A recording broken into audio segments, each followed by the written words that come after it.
नमस्कार, आप देख रहे हैं मुंबई क्राइम टीवी न्यूज और मैं हूं आपके साथ ज्योति कनौजिया। आइए नजर डालते हैं खबर की ओर।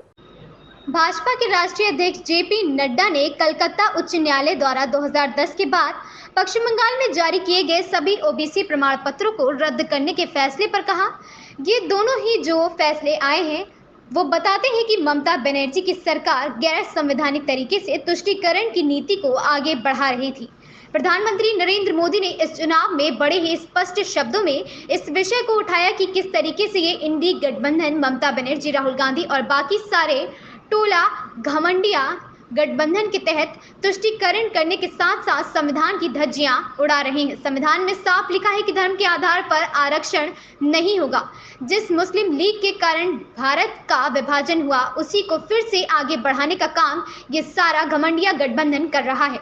ममता बनर्जी संविधान की रक्षा की शपथ लेते हुए मुख्यमंत्री बनी है और संविधान से ऊपर कोई भी नहीं है। राहुल गांधी संविधान की पुस्तिका लेकर फिरते रहते हैं, लेकिन ऐसे मुद्दों पर जब हाईकोर्ट का फैसला आ जाता है और मुस्लिम तुष्टीकरण का पर्दाफाश होता है तो ये चुप्पी साधते हैं।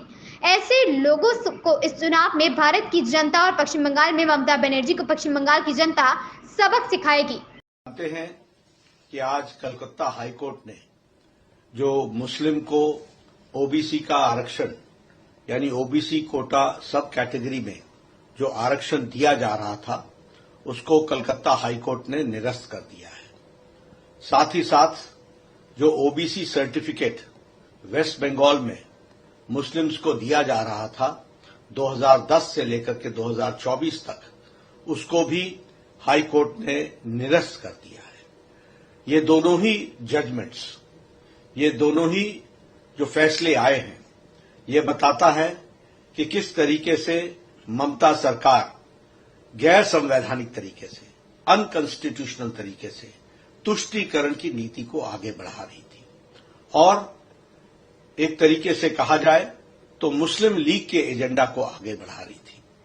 प्रधानमंत्री मोदी जी ने इस चुनाव में बड़े स्पष्ट शब्दों में इस विषय को उठाया कि किस तरीके से ये इंडी गठबंधन, ये घमंडिया गठबंधन, ये ममता, ये राहुल गांधी, ये बाकी सारे टोला जो है, ये किस तरीके से घमंडिया गठबंधन के तहत एक तुष्टीकरण की नीति और तुष्टीकरण के साथ साथ ये सब लोग संविधान की धज्जियां उड़ा रहे हैं।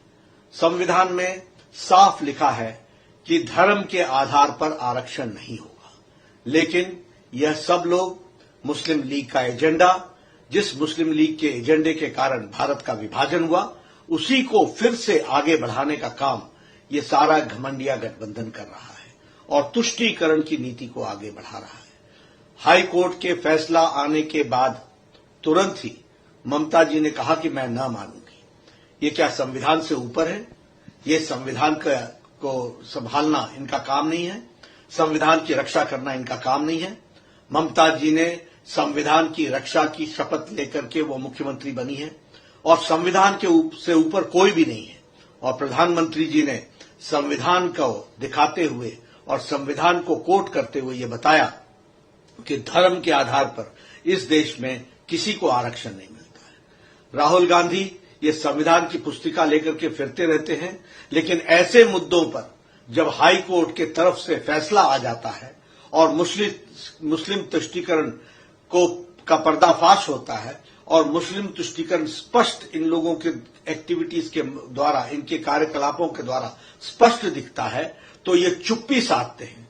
ऐसे लोगों को इस चुनाव में भारत की जनता और पश्चिम बंगाल में ममता को पश्चिम बंगाल की जनता सबक सिखाएगी, ये मैं कहना चाहता हूं।